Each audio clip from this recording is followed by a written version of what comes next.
Halo, kembali lagi. Setelah sebelumnya kita melihat bagaimana manajemen mutu diterapkan dalam proyek-proyek besar di dunia dan di Indonesia, kini kita akan mengakhiri sesi kita dengan membahas fondasi dari semua upaya mutu tersebut. Standar mutu proyek.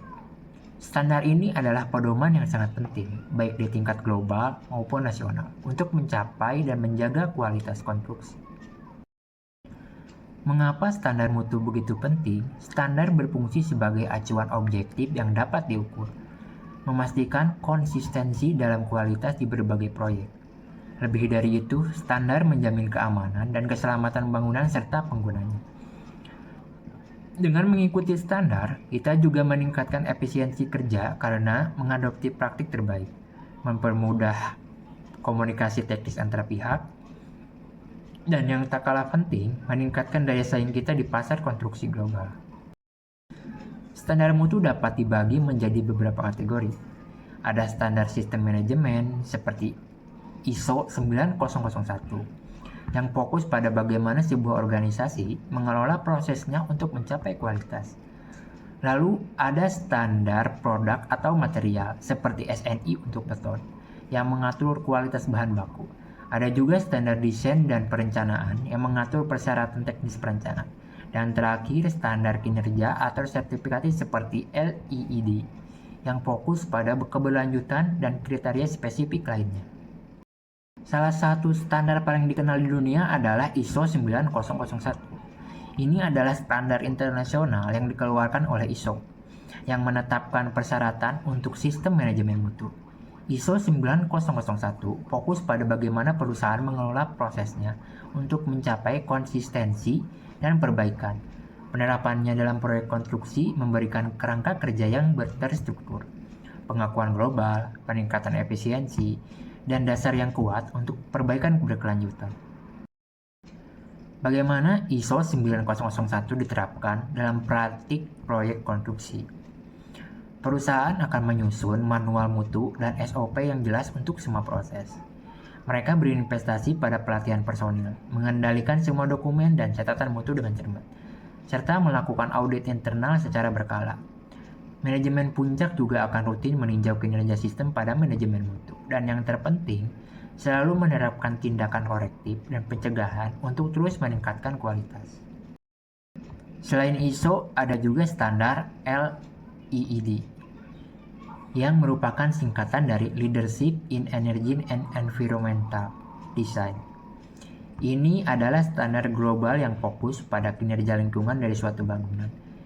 LEED menilai bangunan berdasarkan berbagai kategori, seperti lokasi yang berkelanjutan, efisiensi penggunaan air, energi, material yang digunakan, hingga kualitas lingkungan di dalam ruangan.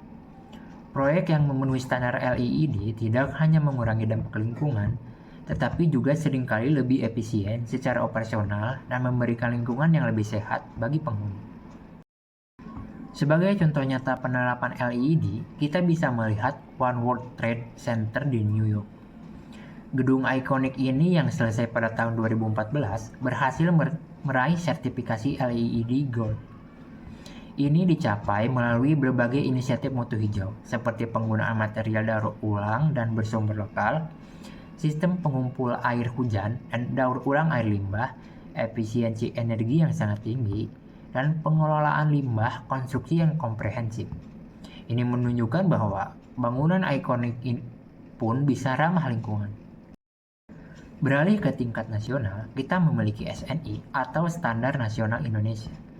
SNI diterbitkan oleh Badan Standarisasi Nasional atau BSN, dan fokus utamanya adalah menjamin kualitas produk, proses, dan sistem di berbagai sektor di Indonesia, termasuk konstruksi. Banyak SNI yang bersifat wajib, artinya harus dipatuhi oleh semua proyek. Manfaatnya jelas, melindungi konsumen dan lingkungan, meningkatkan daya saing produk nasional, dan menjadi dasar penting bagi regulasi teknis di negara kita. Ada beberapa SNI yang sangat vital dalam konstruksi, misalnya SNI 1727 tahun 2020 yang mengatur beban desain minimum untuk bangunan. Ini memastikan bahwa struktur yang kita bangun mampu menahan berbagai beban seperti gempa, angin, atau beban hidup, sehingga keamanan dan stabilitas bangunan terjamin. Lalu ada SNI 287 tahun 2019 yang mengatur persyaratan beton struktural. Standar ini memastikan kualitas material, proses pengecoran, hingga pengujian beton, demi kekuatan dan durabilitas elemen beton yang bisa kita gunakan. Di Indonesia, kita juga memiliki Green Building Council Indonesia atau GBCI. Organisasi ini berfokus pada pengembangan dan penerapan standar bangunan hijau dan berkelanjutan. GBCI menyediakan alat penilaian dan sertifikasi untuk bangunan yang memenuhi kriteria tertentu, seperti efisiensi energi dan air, penggunaan material ramah lingkungan, serta kualitas udara dalam ruangan. Ini adalah upaya kita untuk membangun infrastruktur yang tidak hanya kuat, tetapi juga bertanggung jawab terhadap lingkungan.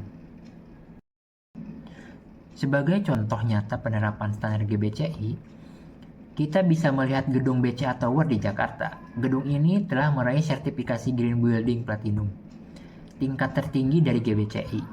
Ini dicapai melalui desain fasad ganda yang mengurangi panas, sistem daur ulang air limbah, penggunaan pencahayaan alami dan lampu LED, hemat energi, sistem pendinginan udara yang sangat efisien, dan pengelolaan limbah yang terintegrasi.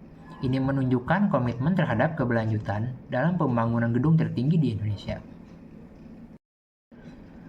Sebagai penutup dari seluruh rangkaian materi kita, dapat disimpulkan bahwa standar mutu, baik internasional maupun nasional, adalah pedoman esensial yang menopang setiap aspek proyek konstruksi. Standar ini mencakup sistem manajemen kualitas produk, desain, hingga kinerja berkelanjutan. Mereka membantu kita mencapai tujuan proyek yang aman, efisien, dan berkualitas tinggi. Dunia konstruksi akan terus berkembang, dan standar mutu akan terus beradaptasi dengan teknologi dan kebutuhan masa depan. Oleh karena itu, komitmen kita untuk memahami, menerapkan, dan bahkan berkontribusi pada pengembangan standar ini adalah kunci utama untuk keberhasilan berkelanjutan di masa depan. Terima kasih banyak atas perhatian Anda semua yang sudah mendengarkan. Sampai bertemu di tugas manajemen mutu selanjutnya.